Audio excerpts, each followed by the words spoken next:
Hi there, welcome to kneppyinvests and welcome to December 9, 2024. The market has closed. In fact, it closed about 13 minutes ago.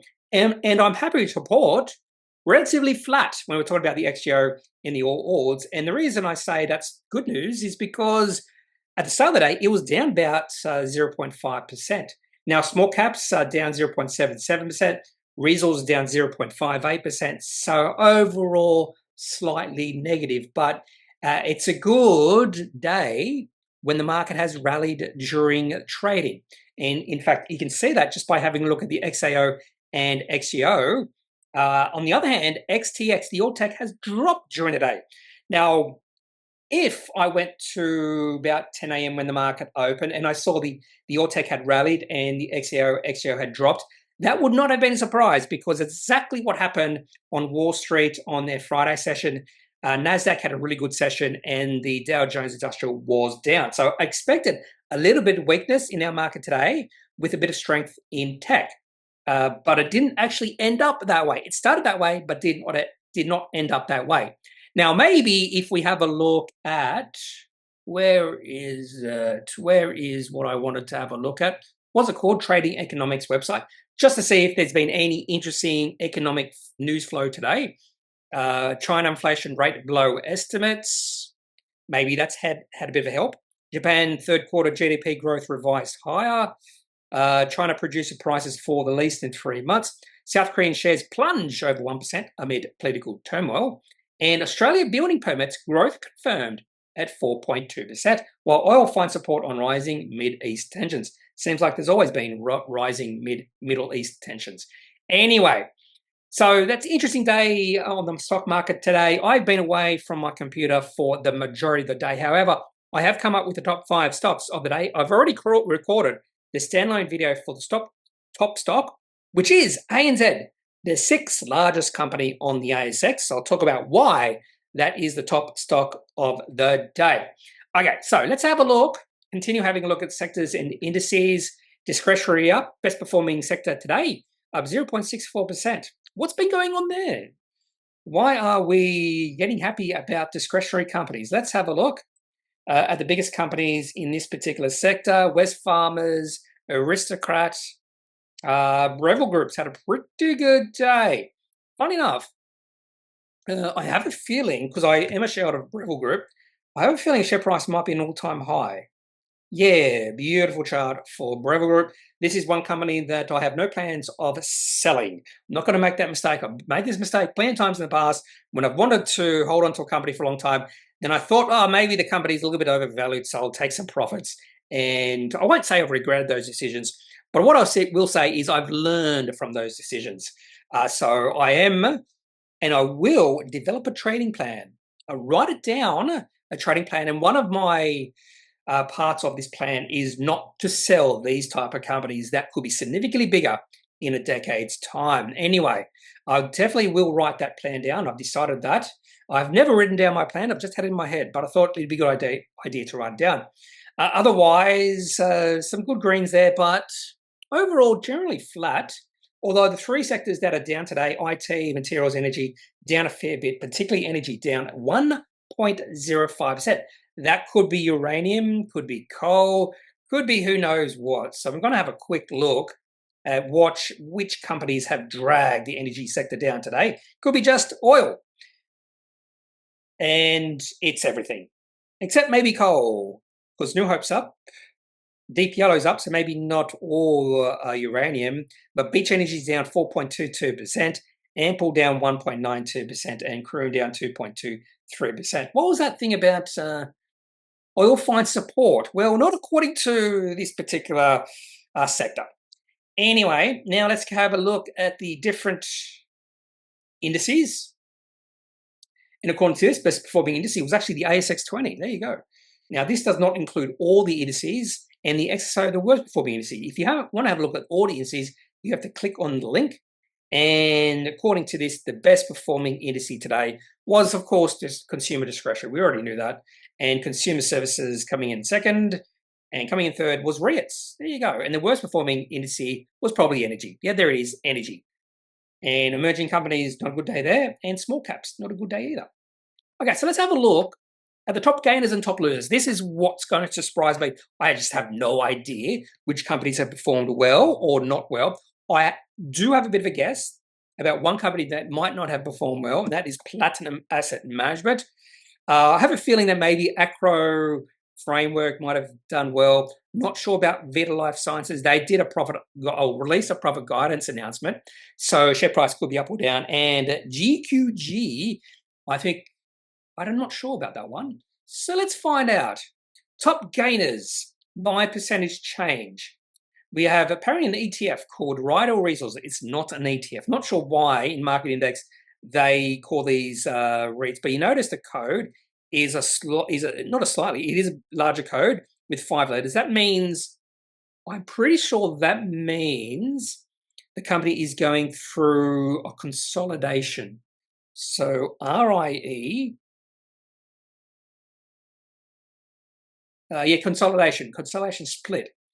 There might be another few reasons why this happens, but that's the main reason. When a company goes through a consolidation, maybe even a split, you'll see there is a different ticker for the company as they go through the consolidation and split, and then all of a sudden it works out and they go back to the original ticker. So that is what's happening with RIEDA Resources. Share price up 66.67%. Company called Novitech, which I have looked at before, up 58.6%. I did not see any announcements from this company. I went through the announcements fairly quick, so I definitely missed this one. In fact, there's a reason I missed it, because they have not released an announcement at all today, unless this is not up to date, which maybe CommSec has had some issues today. So I'm really shocked there's been no announcement. The share price has rallied like this, and yeah, no announcement. So what I'm thinking here is the share price or the chart is looking really strong, and this is just day traders getting really excited. Oh, this is the next big thing. And yeah, okay. So share price rallied a few weeks ago. Share price went sideways for about 2 or 3 weeks, and then boom, up she goes. Pretty low volume though, comparatively speaking. So I wouldn't be surprised to see the share price pull back. So fairly low volume. So that means there's not as much profit taking as you might expect. And maybe some people who've owned this company for a while will come home tonight, see the share price up 60% and go, oh, I have to sell my shares tomorrow. I have to take my profits. So maybe that will cause a bit of weakness in Novitech. It is pretty sure it's a company I want to do some research on just to see what their technology is all about. And otherwise, a lot of the best performing companies by percentage change on fairly low turnover, until we get to a company called Radiopharm Theranostics. Theranostics, whenever I see that word Theranostics, I think of Theranos. What's her name? What was her name? Theranos. What's her name again? Elizabeth Holmes, yeah. Whenever I see the word Theranostics, I just think of Theranos. So thank you, Elizabeth Holmes. You've destroyed the word Theranostics for me, because all I can do is think of your company, your crazy, ridiculous company. Anyway, so Radiopharm Theranostics up 29%, a pretty good turnover. This company must have released something today. It had to have released something today, and it didn't. So let's have a look at the chart for this one. This must be rallying as well, and must have started rallying a fair while ago. Share prices don't pop up on nothing. It happened today. So there was an increase in volume on the 6th, and then today's share price has popped up. What's going on with Radiopharm Theranostics? Now, sometimes when I have no idea what's happening, I might just Google it. Sometimes I'll just go to Hot Copper just to see. You can just get some news, but nothing here at all. 23rd of July 2024, they earned FDA approval for brain metastasis imaging agent. So definitely something's happening here. Maybe some loose lips. Would not be surprised to see the company receive an ASX price query from the ASX. I actually said ASX twice then. I would not be surprised to see this company receive a price and volume query from the ASX. Massive volume coming through. So I'm just trying to find some announcement that I've missed. Maybe Eldora Resources. No, they released something the other day, didn't they? Because I'm pretty sure this company popped up on my radar. Eldora Resources. Can't remember why. Oh, IBM. That's right. So up 23.91%. Yes, and this chart looks pretty spectacular as well. Critical metal, some of these companies are going ballistic, and this one is another one. There's 4 big up days in a row. It has to stop. It has to turn around. We have seen share price under a little bit of pressure today, but I would assume eventually the share price will plunge. Could drop maybe 10%, 20%, maybe even 50% after 4 big up days in a row. And I have not found any announcements that I've missed. So let's have a look at the top gainers by market cap. We have GQG Partners up 5.77%. That is in my top 5 stocks. We'll have a look at that company. Tuas is up again. Chart for Tuas is looking really good. We've seen after the company had their AGM, the share price has just gone ballistic. No, maybe not ballistic, but it really has continued into a uptrend. So this is nice confirmation for traders like me. PointsBet's had a good day. There's Acrow. I thought maybe there'll be some positive momentum in Acrow. That is my top 5 stocks of the day as well. So I'll talk about that company. Vita's another good day. AI Media, another good day for that company. Money Me's up 13.33%, up to 17 cents. So I bought that company at 10 cents. So let's have a look at the chart for Money Me. I've had to be patient with this one, but finally looks like it might be paying off. Yeah, so 10 cents back in August. So I've had to wait 3.5 months for really see some traction. So sometimes you have to be patient with these ones. Anyway, so that was just a trade on a breakout of 10 cents. I thought it's breaking 10 cents. I think it's going to stay above 10 cents. And it has stayed above 10 cents, yeah. What else do we have here? Something that's been looking good. And before pay looks really good as well. Although I'm just going to stay away from before pay because I don't have any ESG filters except one, and that's before pay. That's my only ESG filter, before pay. Now, let's have a look at the top losers. And let's see if there's any interesting companies within this list. A critical metal company is down 19.44%. We'll have a quick look at the chart for this one. So this one is in a bit of contrast to Enduro Metals, or whatever that one is called. And yeah, so this is what I expect with that other company I mentioned. Share price will plunge at one point. So this company, MTM Critical Metals, we see the share price really take off, and today it has pulled back. It's actually gone from 19 cents down to 14.5 cents. That is a problem when you see the share price rally like this. In fact, the share price of MTM Criticals rally like this back in December of last year. Share price went from about 2 cents up to about 18 cents and then pulled all the way back down to 2 cents by August. That can happen with story stocks. You get an influx of some hype, could be very short-lived hype, and then that hype goes away. And that can be just day traders. You can see the volume, have a look at the volume, and then we just didn't see any big volume coming in after that. So the market's just not interested for a long period of time. And then all of a sudden the market became interested again, share price takes off. In fact, the increase in interest in this company began about 21st of August. There was a really good day, and I like that sort of setup here. A nice little day, and we don't see the share price keep on going up. We saw the sort of more of an ordered uptrend developing. So I like this period between August and December compared to what's happening now and what we saw last year. It's all about, just pattern recognition, that sort of thing. And this is less likely to induce day traders. And it's not that I don't like day traders. They let them do their thing. They can do whatever they want to do. But day traders tend to really like volatility, and I don't like volatility as much. Yeah, there we go. And they tend to, because they come in and out of trades, they tend to increase the volatility, and I don't want that volatility. Merino Co down 16%, not surprised. We won't talk about that company. Pretty sure Calix, CXL did a couple raising. There's Platinum Asset Management down 13.88%, and that is in my top 5 stocks. And Singular Health, I was thinking that chart looked interesting. I was thinking, oh, this could be a good trade, but not sure. I wasn't sure. And possible pullbacks. This could be a possible buy on a pullback. So look at the volume coming in. So this could be an interesting trade with this nice little pullback for Singular Health. Ah, there you go. Okay, so let's have a look at top losers by market cap. Funny enough, I did a rant video on the word or the use of the word lose in terms of the stock market lost $6 billion or $6 trillion today, or Elon Musk lost $6 billion as Tesla fell. I actually did a rant about that, and it's not lost to me that I always look at the top losers. It's not lost to me at all.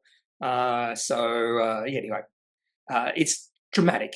It's used for dramatic purposes, but we, or the investing community, uses the word wrong, or uses the word lose in the wrong context, because loss, there's a sense of permanency when it comes to losing something, sense of permanency. But when you're talking about share price dropping, it's not a permanent loss. Well, sometimes it is, but usually it's not. Okay, so let's have a look by market cap. Life 360 down 8.32%. What's happening there? What's happening with Life 360? Why is it down so much? Let's have a look to see news flow. Nothing here.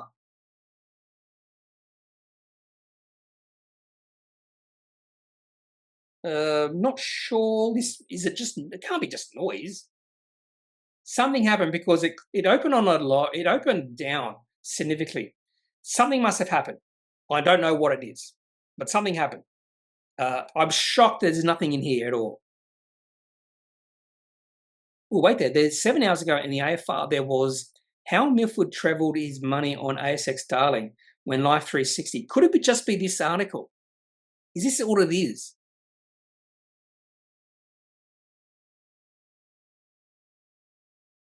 Could it be all that it is? Anyway, I have no idea. If you do know why Life 360 is down today, I'd love to hear your thoughts. Platinum Asset Management, talk about that company. Bluebet, looks like it's pulled back. Possible trade there. So this could be a possible buy the dip. And because the share price looks like it's moving into an uptrend. Yeah, so this could be a little bit of a buy the dip. Maybe. There's a lot of opportunities on the stock market. I'm going to tell you that. There's a lot of opportunities out there. ANR3D's down. They did release what seemed like a positive announcement. Did not make it in my top 5 stocks of the day. And Kingston Resources doing a capital raising. And that's interesting because this was looking like an interesting chart. And I think this capital raising might have destroyed that. Yeah. So it had the share price starting to move in uptrend, pullback. And I thought if it could find a bit of a base here, that would be interesting. But today's share price is down on a capital raising. So I have no interest in that trade. Okay, so let's have a look at the top 5 stocks of the day. Starting with Acrow, framework and something. ACF. They're just called Acrow. I'm pretty sure they used to be called Acrow, framework, and something else. Anyway, so I can't tell you exactly what this company does, except they do framework stuff. What is framework? No idea. I'm not a framework. Acrow framework. The formwork, not framework, formwork. Formwork, scaffolding, and screen systems. There you go. That's all you need to know about this company. Formwork, scaffolding. That is why I Google, because sometimes words that come out of my mouth are completely wrong, and I need confirmation. And formwork, scaffolding, and screen systems. Okay, so a couple of things about Acrow Limited, not formwork. This company's chart was looking, if I remember correctly, share price going sideways. And I was waiting for maybe a bit of a breakout. So this could be a breakout for Acrow. They were awarded a 42 million industrial access contract. Now, typically, these sort of announcements don't or are not the catalyst for me taking a trading position. I don't find these sort of announcements to be all that powerful. Maybe in the very short term, but not for the longer term, because there's many different things about contracts that you have to understand. What are the margins, that sort of thing. It's not nowhere near as powerful as a profit upgrade, that sort of thing. That tells us the company is really going well. Now, if a company keeps releasing contract announcements, that's a little bit different thing, but we have a theme there. Anyway, so Acrow awarded a $42 million contract. I did not actually have a look at this announcement, so how long is it for? Duration of 2.5 years, commencing December 24. Why December 24? That's interesting. So Acrow's second largest industrial access contract win to date behind Snowy Hydro. So it's a big deal for this company. It's a big contract. Okay, so let's have a look at the chart. This is what I was mostly interested in when it comes to this company. I keep putting ACR. It's ACF. And I always have to look to make sure it's ACF. And the reason I think it's ACR because the name of the company starts with ACR. But ACR is actually Acrow. Yeah, Acrow, which were here on the ASX first. And so we have ACF for Acrow. And yes, okay, I remember now. So the share price was in a downtrend, a beautiful uptrend for Acrow for many, many years. Looks like a bit of a blow off top back on the 4th of March. And the share price moved into a downtrend. Nice little well-defined downtrend for about 7-8 months. And it moved out of the downtrend or broke out of that downtrend back in October. And the share price started to go sideways. I thought maybe the share price would be a little bit higher before this announcement. And I thought maybe the share price would be at least a 3 to 6 month high, say above $1.14.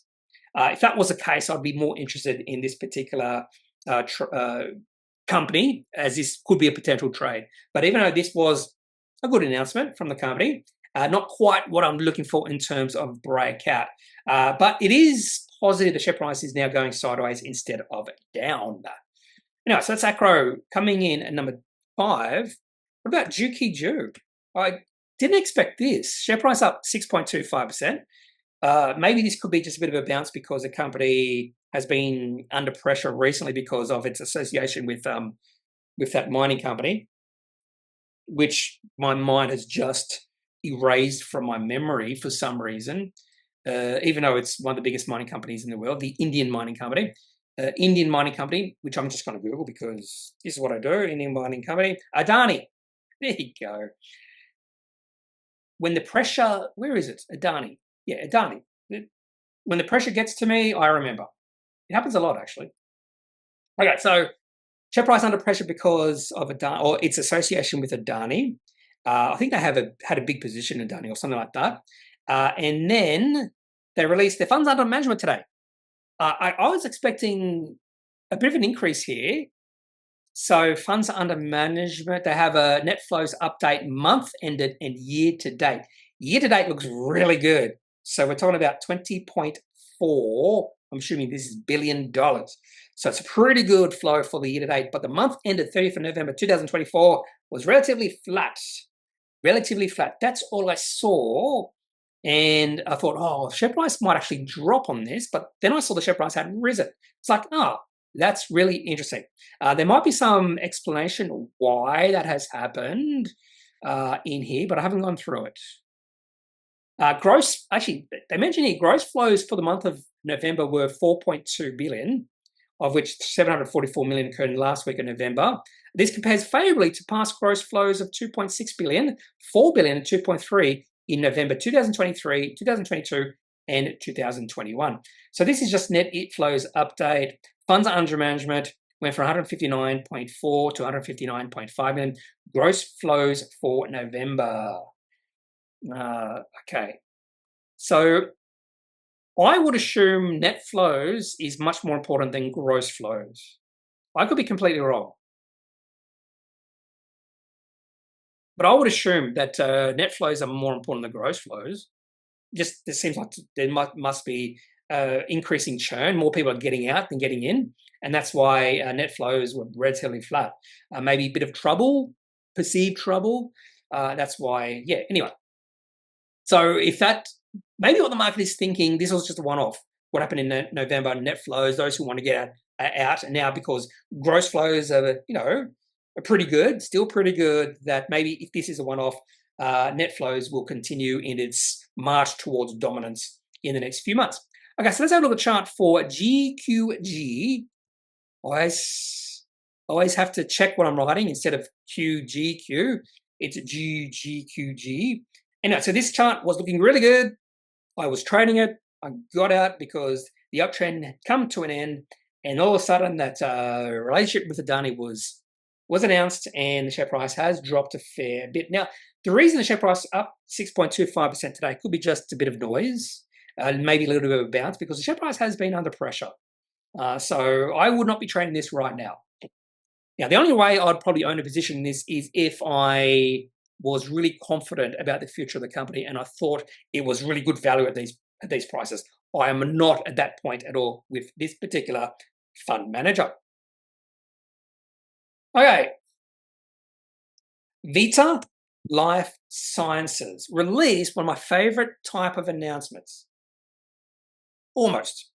They just released an announcement titled Profit Guidance. Could be good, could be bad, could be a profit upgrade, profit downgrade. It could be just, well, we've decided it's time to release what we think the profit's going to be in 2025, financial year 2025. Share price down 4.41%. So the market probably less than impressed. Fairly low turnover though, not a big amount of turnover. If you have a look at the trade history, 40,000 shares traded today. So slightly bigger than we have seen the last few days, but nothing extreme. So let's have a look at this particular profit guidance update from Vita Life Sciences. And following the guidance for the full year ending 31st, this is the financial year 2024. So their calendar year and financial year are the same thing. So we're almost at the point where they should know exactly how they've performed. Only a few more weeks left in this year. Okay, so they've compared it to the financial year 23. I don't know if the company released any previous guidance. In fact, we could do that. Let's do that. Let's go back 1 year and we'll have a look. And just to say, 13th, no, that would have been half year guidance, I'm assuming. Yeah, that's half year guidance. I just want to see if they released any full year guidance when they released the half year results in August. Yeah, August. Just to see if we have any way to know if the company exceeded expectations. More than likely didn't because share price is down. And usually it's found near the end. Here, outlook.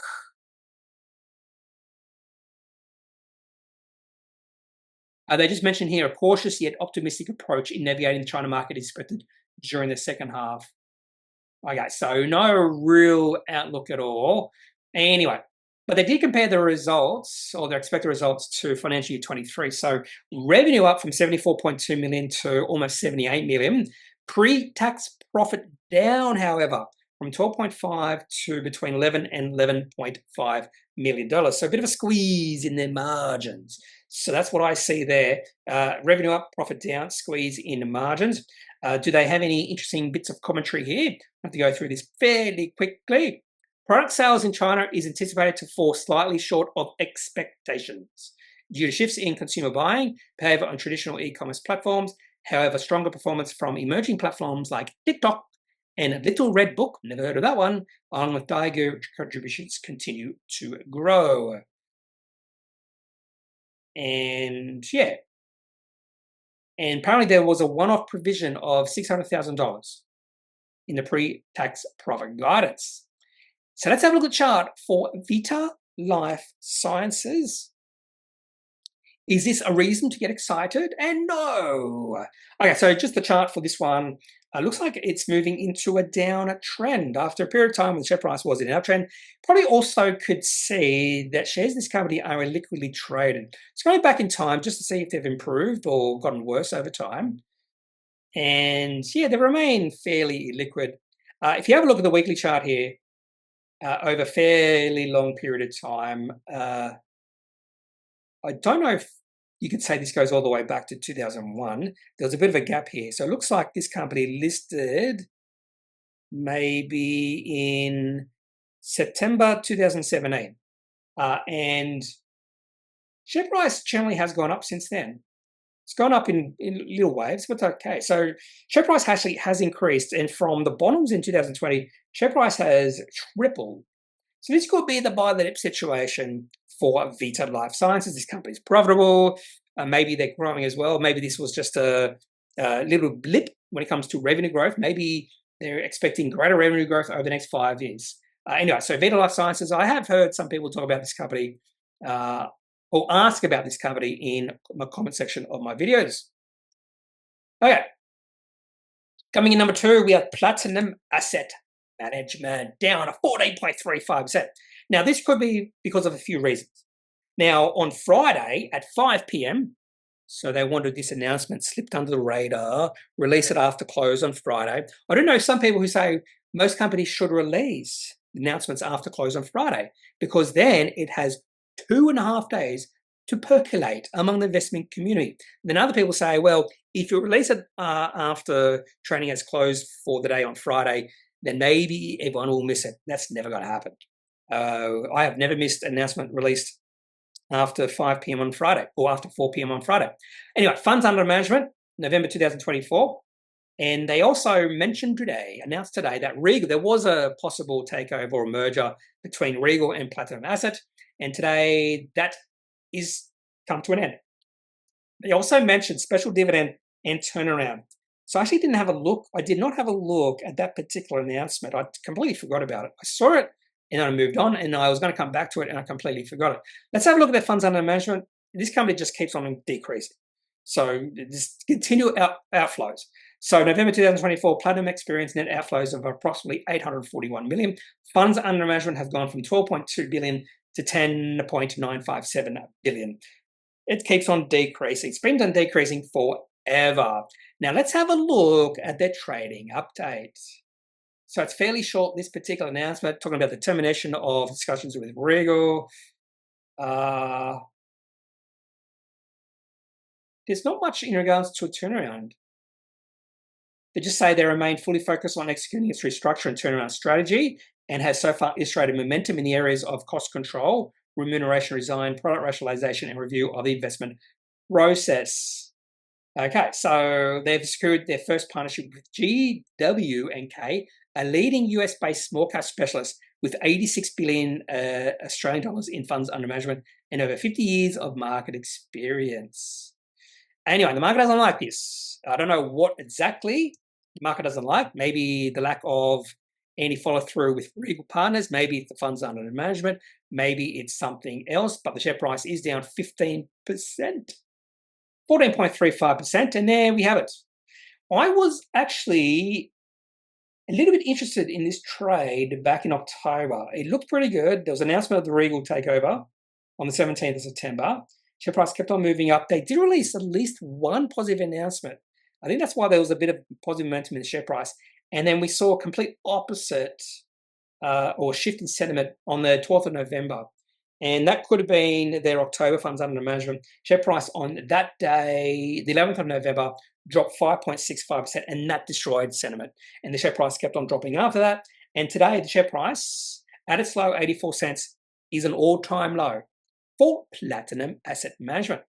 So this is sort of a case where I could remain patient, but this has happened in a couple of times in the past where the share price looks like it's breaking out, moving into an uptrend, and it quickly failed. So, yeah, anyway. Coming in number one, we have ANZ. They've done a standalone video on ANZ. The company did announce a new CEO, Nuno Mantos, Portuguese, I believe, has a history with a Portuguese bank and HSBC. He's gone through the ranks. And again, as I mentioned in that standalone video, and you wouldn't have watched it yet because I'm releasing that after this, I just mentioned this could be the greatest hire in ASX history. It could be the worst hire. And that's the problem. The market just doesn't know. It more than likely is going to be somewhere in between, but the market doesn't know. And the market doesn't like risk. So they see this as a little bit more risk for ANZ Group. But if he does start doing things right, start making improvements, this could be one of the best hires ANZ has ever made. It could be. Just saying, it could be. Okay. Now, I have a little bit of time on my hands. There's a really interesting question from Nice0700740. These technical update videos are really good, but why do you think all the technical traders are relatively less successful financially? For example, people like Mark Minervini, whatever, who has been trading for such a long time, have written books to educate others. Why are they not billionaires like other mega investors who seem to be more like fundamental value investors? I think there's a few things about this. I've heard this before, and let me ask you. And if anyone asks me this question, in fact, I might do a standalone video on this. Do you know the highest paid sports people in the world? And I think they're mostly going to be baseball players. There's a Japanese baseball player who signed, was it $1 billion contract or something ridiculous like that? Maybe some soccer players, but if you know nothing about baseball and you've never heard of these baseball players, does that mean they aren't successful? I know a lot of successful traders who have made millions and billions of dollars. Probably the best example of this is Jesse Livermore. And I can almost guarantee you those, Jesse Livermore, just have a, I doubt there's any movie about Jesse Livermore. What a fascinating history on this. There it is, lessons from a legendary trader. This is someone who, here we go, was a stock trader that amassed a huge fortune worth 100 million, 1.5 billion in today's money at his peak in 1929. Now he went not bankrupt, but he lost his money many times, and then he traded back up. He made some dumb decisions. He committed suicide eventually. A fascinating history, but again, this is one person who traded very successfully. He did time and time and time again. And I can guarantee you, if any of these value investors lost all the money, they wouldn't be able to make it back, because the whole point of value investing and that sort of investing is time. That's why Warren Buffett, the majority of Warren Buffett's wealth was made after he turned 60 or 70. But a lot of traders made a lot of money in a fairly quick period of time. Another good example of Ray Dalio. Do you know the history of Ray Dalio? Can't even spell his name. Ray Dalio started as a trader. In 1974, he became a futures trader and broker. Here we go. He started trading, advised cattle ranchers, grain producers, and other farmers on how to hedge risks, primarily with futures. Why did Ray Dalio start trading?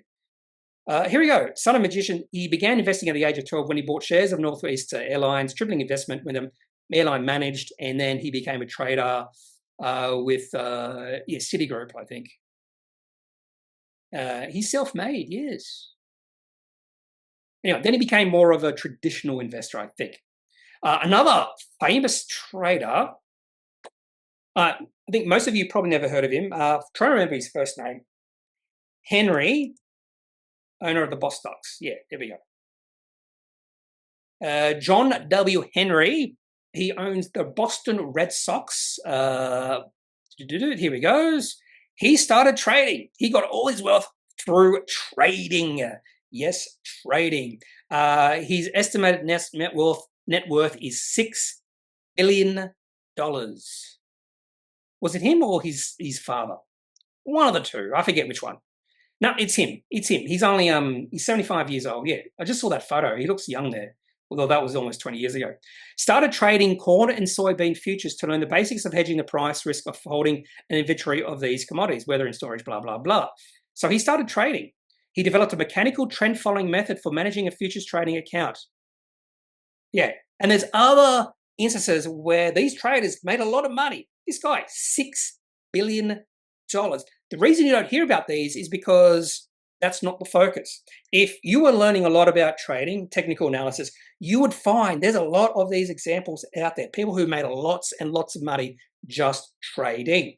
Now, I just knew about Warren Buffett, so I knew about Peter Lynch, because when I started investing, it was all about value and fundamentals. And when you're learning about that, you sort of gravitate towards Buffett and all those sort of fellows. But when I started learning about technical analysis, I found all these other people I've never heard of who made millions and billions of dollars doing it. The other thing you should probably also understand is when you have a lot of money, say billions and billions of dollars, when you have a fund, and you're controlling billions and billions of dollars, trading that billions and billions of dollars is going to be much harder than just putting all that money into long-term investments. I think that's another reason why as well. I know I might do a standalone video on that, but this is just sort of like a starting point. There are a lot of very successful traders. Jesse Livermore, I think at one point would have been the richest person in the world. Maybe not. Yeah, maybe. Probably not. No, probably not.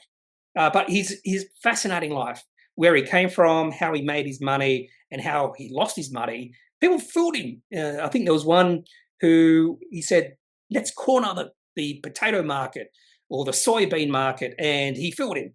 And he lost all his money. And then he gained it all back. This was before 1929, if I remember correctly. Anyway, so I have a read of Jesse Livermore. Fantastic.